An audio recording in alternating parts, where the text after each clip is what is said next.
വെഞ്ഞാറമൂട് കൂട്ടക്കൊലപാതകത്തിലെ പ്രതി അഫാന്റെ പിതാവ് അബ്ദുൾ റഹീം 7 വർഷങ്ങൾക്ക് ശേഷം നാട്ടിൽ തിരിച്ചെത്തി. ചികിത്സയിൽ കഴിയുന്ന ഭാര്യ ഷമിയെ കണ്ടതിനു ശേഷം ഇളയ മകൻ ഉൾപ്പെടെ തനിക്ക് വേണ്ടപ്പെട്ടവർ വിശ്രമിക്കുന്ന ഖബറടങ്ങളിലെത്തി പ്രാർത്ഥിച്ചു. സാമ്പത്തിക ബാധ്യത മൂലം ദമാമിൽ കുടുങ്ങിയ അബ്ദുൾ റഹീമിനെ അവിടുത്തെ സന്നദ്ധ പ്രവർത്തകരാണ് നാട്ടിലേക്ക് തിരിച്ചെത്താൻ സഹായിച്ചത്.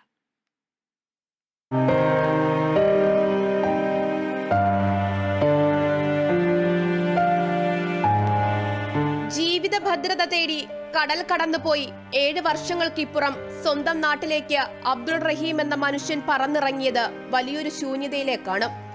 എന്താണുണ്ടായതെന്ന് ഇപ്പോഴും മനസ്സിലാകാതെ നെഞ്ചുലഞ്ഞയാൾ ആദ്യം കാണാനെത്തിയത് മകൻ കരുതിവെച്ച ആയുധത്തിൽ നിന്ന് കഷ്ടിച്ച് ജീവൻ തിരിച്ചുപിടിച്ച ഭാര്യ ഷമിയെ കാണാൻ.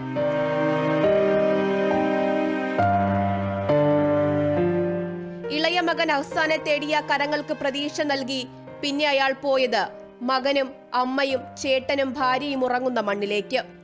ആദ്യം ജന്മം നൽകിയ മകൻ ഇന്നൊരു കൂട്ടക്കൊലപാതകിയാണെന്ന വസ്തുത മനസ്സിലടക്കി പ്രിയപ്പെട്ടവരെ അവസാനമായി കാണാൻ കഴിയാത്തതിന്റെ സങ്കടം പിടിച്ചു നിർത്താൻ അയാൾക്കായില്ല.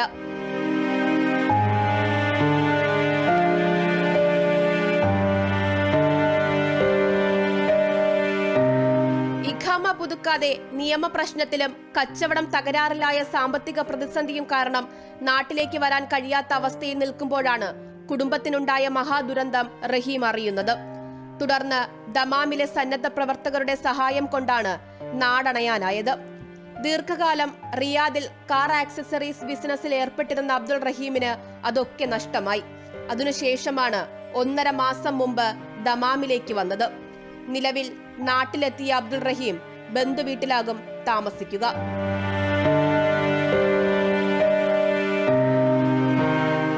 Kerala vision news, Thiruvananthapuram.